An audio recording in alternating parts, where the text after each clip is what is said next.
आज की क्लास में हम बिटमैप मेन्यू के लास्ट ऑप्शन टेक्सचर को देखने वाले हैं। वैसे तो यहाँ लास्ट ऑप्शन प्लगइन का है, लेकिन प्लगइन ऑप्शन को यूज करते हुए अगर हमारे सिस्टम में कुछ ऐसे प्लगइन मौजूद हैं जो हमने परचेज किए हैं या डाउनलोड किए हैं और इंस्टॉल नहीं किए, तो यहाँ पे सबसे ऊपर नॉट इंस्टॉल शो हो रहा होता है, तो इस पे क्लिक करके हम उनको इंस्टॉल कर सकते हैं।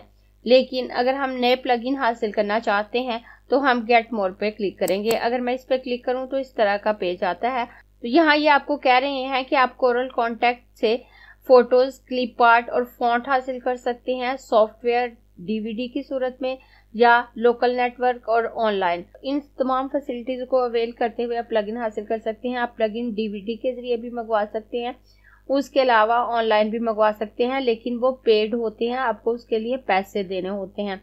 और अगर आप कोई प्लगइन खरीदना चाहते हैं तो यहाँ ऐप एंड प्लगइन पे क्लिक करेंगे तो आप उनकी ऐप पे चले जाएंगे और उसके बाद आप वहां से प्लगइन खरीद सकते हैं। प्लगइन ऑप्शन को यूज करते हुए हम बनाते कुछ नहीं है या कोई काम नहीं कर रहे होते, जस्ट हम कोरल ड्रा के प्लगइन हासिल कर रहे होते हैं जो कोरल कंपनी बनाती है।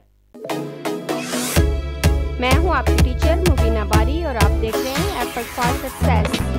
मज़ीद वीडियोस और अपडेट के लिए आप हमारी वेबसाइट विजिट कर सकते हैं। उसके अलावा आप हमें हमारे फेसबुक पेज पर भी फॉलो कर सकते हैं। और उसके बाद दोबारा बिटमैप मेन्यू में आकर अपने काम की तरफ आती हूँ, क्योंकि आज हम टेक्सचर मेन्यू को देखने वाले हैं।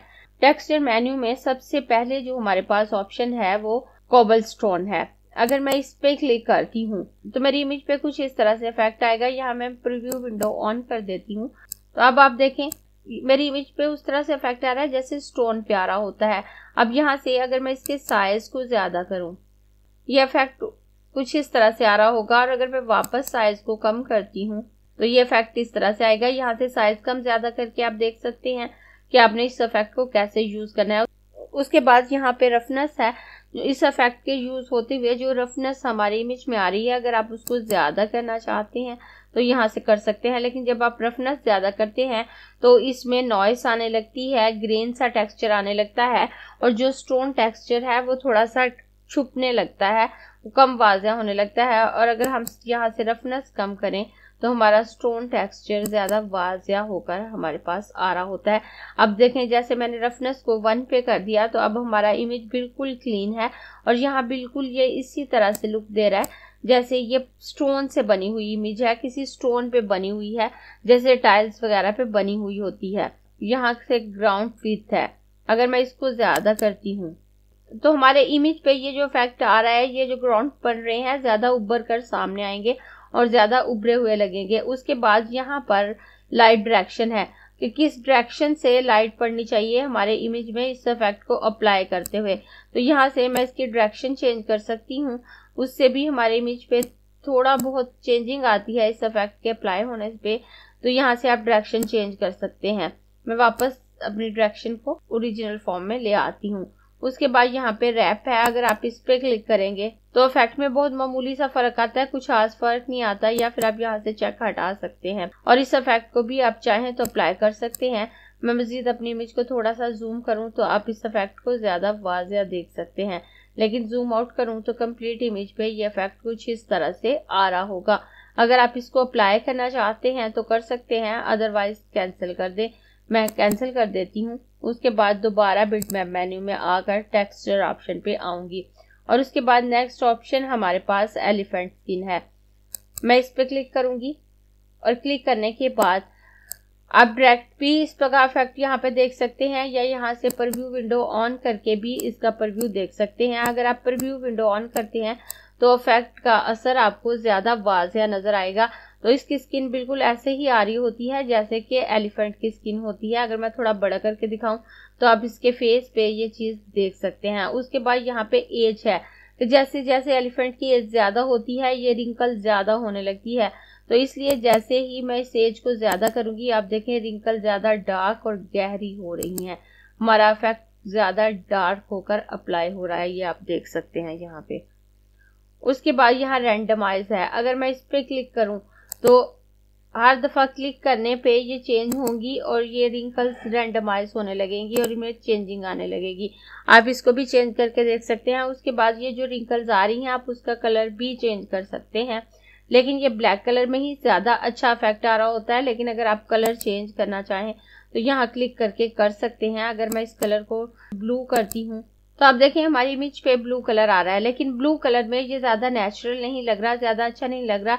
ये इफेक्ट सबसे ज्यादा ब्लैक कलर में ही अच्छा लगता है। तो मैं यहाँ से इसके कलर को ब्लैक कर देती हूँ। अब आप देख सकते हैं ब्लैक कलर में ये कुछ ऐसे लग रहा है। और अगर आप इस इफेक्ट को अप्लाई करना चाहते हैं तो कर सकते हैं, अदरवाइज कैंसिल कर दें।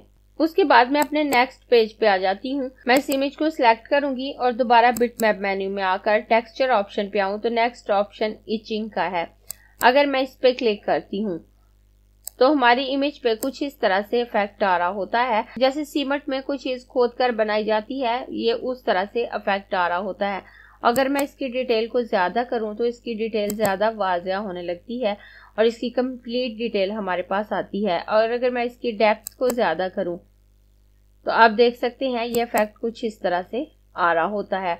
उसके बाद यहाँ से मैं लाइट डायरेक्शन भी चेंज करके देख सकती हूँ कि इस पे क्या इफेक्ट आएगा, और जहाँ पे मैं सेटिस्फाई हूँ वहां पे मैं ये इफेक्ट अप्लाई कर सकती हूँ। अगर मैं इस लाइट डायरेक्शन को मजीद चेंज करूँ तो आप देखें जैसे ही मैं लाइट डायरेक्शन चेंज कर रही हूँ ये इफेक्ट चेंज हो रहा है।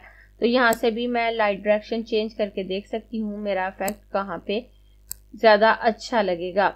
उसके अलावा यहाँ से आप कलर भी चेंज कर सकते हैं। अगर मैं यहाँ पे क्लिक करके यहाँ इसके कलर को ग्रीन करती हूँ तो आप देखें हमारी इमेज पे ग्रीन इफेक्ट आ रहा है, लेकिन ये इफेक्ट ग्रे कलर में ज्यादा अच्छा लग रहा होता है क्योंकि ये इफेक्ट कुछ इसी तरह से आ रहा होता है कि जैसे सीमेंट के अंदर से कोई चीज खोद कर बनाई गई हो। और सीमेंट का कलर ग्रे होता है और इसलिए ग्रे में ये थोड़ा नेचुरल लग रहा होता है। उसके अलावा अगर हम कोई कलर देते हैं तो उतना नेचुरल नहीं लगता। वैसे आपकी मर्जी है, आप कोई भी दूसरा कलर दे सकते हैं।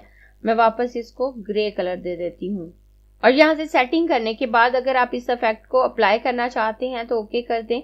मैं कैंसिल कर दूंगी। कैंसिल करने के बाद मैं दोबारा बिटमैप मेन्यू में आकर टेक्सचर ऑप्शन पे आऊं तो नेक्स्ट ऑप्शन प्लास्टिक का है। अगर मैं इस पे क्लिक करती हूँ तो मेरी इमेज कुछ इस तरह से लग रही होती है जैसे प्लास्टिक की बनी हुई हो। अब यहाँ पे भी इसको देख सकते हैं। और अगर मैं यहाँ से प्रीव्यू विंडो को ऑन करती हूँ तो आप देखें यहाँ इमेज वैसे ही लग रही है जैसे प्लास्टिक की बनी हुई हो, किसी प्लास्टिक पे उभरी हुई हो और उस पे कोई पेंट हो। उसके बाद यहाँ हाइलाइट्स हैं। अगर आप हाइलाइट्स को ज्यादा करते हैं तो इस पे कुछ इस तरह से इफेक्ट आएगा। अगर हाईलाइट को कम करेंगे तो इफेक्ट चेंज होगा। जैसे जैसे हाईलाइट कम करेंगे ये इमेज ज्यादा डार्क होकर ब्लैकिश होने लगेगी। तो आप यहाँ से हाईलाइट को भी चेंज करके देख सकते हैं कि आपकी इमेज कहाँ पे अच्छी लग रही है। उसके बाद डेप्थ है तो यहाँ से डेप्थ को भी कम ज्यादा करके आप देख सकते हैं। उसके बाद यहाँ स्मूथनेस है, आप स्मूथनेस भी कम ज्यादा करके देख सकते हैं कि आपकी इमेज कहाँ पे अच्छी लगेगी। फिर यहाँ से आप लाइट डायरेक्शन चेंज कर सकते हैं, लेकिन नॉर्मली लाइट डायरेक्शन को चेंज करने की जरूरत नहीं होती। डिफॉल्ट जो लाइट डायरेक्शन आ रही होती है उसका इफेक्ट ज्यादा अच्छा होता है। उसके अलावा यहाँ से आप कलर चेंज कर सकते हैं। अगर मैं इसके कलर को चेंज करूं और चेंज करके ब्लू करूं तो आप देखें ये इफेक्ट ब्लू कलर में अप्लाई हो रहा है, लेकिन ये इफेक्ट व्हाइट कलर में ज्यादा अच्छा लग रहा होता है। तो मैं यहाँ से इसके कलर को व्हाइट कर देती हूँ। और अगर आप इस किस्म का इफेक्ट अप्लाई करना चाहते हैं अपने इमेज पर तो आप ओके कर देंगे, अदरवाइज कैंसिल कर दें। मैं कैंसिल कर देती हूँ और कैंसिल करने के बाद दोबारा बिटमैप मेन्यू में आकर टेक्सचर ऑप्शन पे आऊँ तो नेक्स्ट ऑप्शन रेलिफ स्कल्पचर है। मैं अपने नेक्स्ट पेज पे आ जाती हूँ। यहाँ मैंने एक लाइन इमेज डाउनलोड की है। रेलिफ स्कल्पचर क्या होता है वो मैं आपको थोड़ा सा बता देती हूँ। रेलिफ स्कल्पचर डिजाइनिंग आर्ट है। कई दफा कुछ इंपॉर्टेंट गवर्नमेंट बिल्डिंग्स पे आपको इस किस्म की आर्ट नजर आती है, कुछ मैरिज हॉल्स में इस किस्म की डेकोरेशन नजर आती है, या बहुत कम घरों में इस किस्म की डेकोरेशन की जाती है। इसमें दीवार के किसी हिस्से पर किसी चीज को उभार कर बनाया जाता है। दीवार के ऊपर से उभरी हुई चीज होती है। इसमें बिल्डिंग की इमेजेस हो सकती हैं कि दीवार के ऊपर किसी किले की इमेज को उभार कर बनाया जाता है, या किसी लेजेंड को उसके ऊपर बनाया जाता है, किसी वॉरियर को, या एनिमल की इमेजेस होती हैं। इस किसी की इमेज को दीवार के किसी हिस्से पर उभार कर बनाया जाता है और ये उभरी हुई होती हैं। एकदम देखने में इचिंग और रेलिफ स्कल्पचर का इफेक्ट सेम नजर आता है, लेकिन जब हम इचिंग का इफेक्ट यूज करते हैं तो वो ऐसे लगता है कि जो हमारी इमेज है वो खोद कर बनाई गई है, लेकिन रेलिफ स्कल्पचर में उस इमेज को उभार कर बनाया जाता है। जो तस्वीर हम बना रहे होते हैं उसको उभरा हुआ बनाया जाता है। तो मैंने यहाँ पे ये लाइन की इमेज डाउनलोड की है और मैं बिटमैप मेन्यू में आकर टेक्सचर ऑप्शन पे आऊंगी और यहाँ पे रेलिफ स्कल्पचर पे क्लिक करूंगी। और जब मैं इस ऑप्शन पे क्लिक करूंगी तो आप देख सकते हैं ये इमेज कुछ इस तरह से लग रही है। इसकी डिटेल दीवार पे उभरी हुई नजर आ रही है, लेकिन अगर मैं इसकी डिटेल को ज्यादा करती हूँ तो ये डिटेल मजीद उभर कर सामने आएंगी। यहाँ से आप डिटेल को जितना ज्यादा करेंगे उतना ये इमेज उभरा हुआ लगेगा। मैं इसे 100% कर देती हूँ तो आप देखिए हमारा कंप्लीट इमेज उभरा हुआ लग रहा है। इसके बाद डेप्थ है, अगर मैं इसकी डेप्थ को ज्यादा करती हूँ तो हमारी इमेज इस तरह से लग रही होती है। उसके बाद यहाँ से स्मूथनेस है, आप स्मूथनेस कम ज्यादा करके देख सकते हैं कि हमारी इमेज कहाँ पे ज्यादा अच्छी लगेगी, हमारा इफेक्ट कहाँ पे अच्छा लगेगा। जब मैंने स्मूथनेस ज्यादा की है तो ये इफेक्ट कुछ इस तरह से आया है।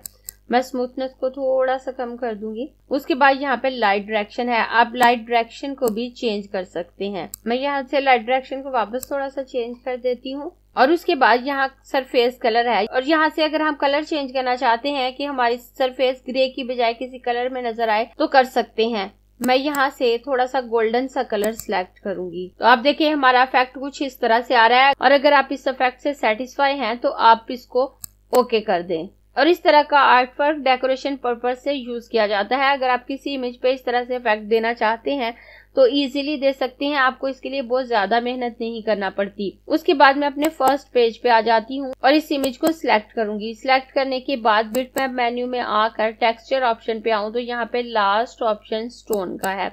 अगर मैं इस पे क्लिक करूं तो हमारी इमेज कुछ इस तरह से नजर आ रही होती है जैसे स्टोन के ऊपर बनी हुई हो। स्टोन की बनी हुई नहीं लगती, स्टोन के ऊपर बनी हुई लगती है, जैसे आप यहाँ पे देख सकते हैं।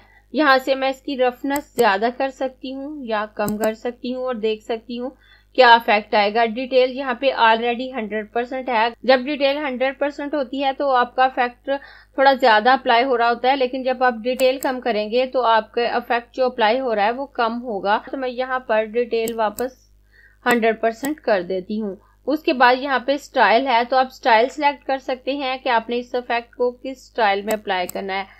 आप यहाँ पे एस्फालेट है, उसके बाद कॉन्क्रीट है, एरोसन है, सैंडस्टोन है, स्टिको और डिफॉल्ट। और डिफॉल्ट पे हमारा इफेक्ट कुछ इस तरह से आ रहा होता है। यहाँ से आप स्टाइल चेंज करके भी देख सकते हैं कि आपने इस इफेक्ट को कैसे यूज करना है। अब यहाँ से अपनी मर्जी का स्टाइल सिलेक्ट कर सकते हैं। और अगर कोई स्टाइल आपने अप्लाई किया है और उसके बाद उसकी रफनेस और डिटेल में चेंजिंग की है, लाइट डायरेक्शन चेंज की है और जो सेटिंग आपने की है उस सेटिंग को एज ए स्टाइल आप इसमें सेव करना चाहते हैं तो इस प्लस आइकन पे क्लिक करके कर सकते हैं।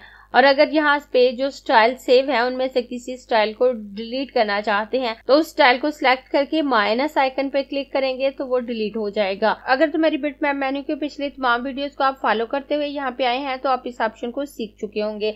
लेकिन अगर आपने मेरी पिछली वीडियो नहीं देखी और आप ये सीखना चाहते हैं कि स्टाइल को कैसे ऐड और डिलीट करना है तो बिटमैप मेन्यू के क्रिएटिव इफेक्ट के अंदर मैंने इस ऑप्शन को बताया है, तो आप उस वीडियो को देख के सीख सकते हैं कि आप स्टाइल को कैसे ऐड करेंगे और कैसे डिलीट करेंगे।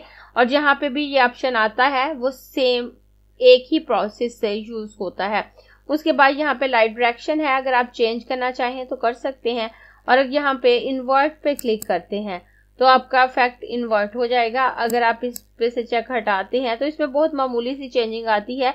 जैसे ही मैं चेक लगाऊंगी तो इसमें चेंजिंग आएगी। अगर मैं इस पर क्लिक करूंगी तो बहुत मामूली चेंजिंग आती है, ज्यादा नहीं आती। और उसके बाद अगर इस इफेक्ट को अप्लाई करने के बाद आप ओके कर दें तो ये इफेक्ट आपके इमेज पे अप्लाई हो जाएगा।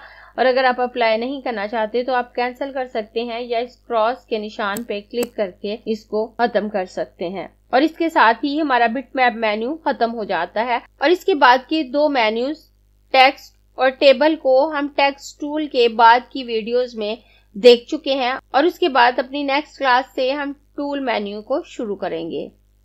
अगर आपको ये क्लास पसंद आई है तो लाइक कीजिए, अपने दोस्तों के साथ शेयर भी कीजिए ताकि वो भी सीख सके। आप अपने क्वेश्चंस और व्यूज नीचे कमेंट बॉक्स में लिख सकते हैं। और अगर आपने चैनल सब्सक्राइब नहीं किया तो प्लीज सब्सक्राइब कीजिए ताकि आपको आने वाली वीडियोस का नोटिफिकेशन फौरन से मिल सके।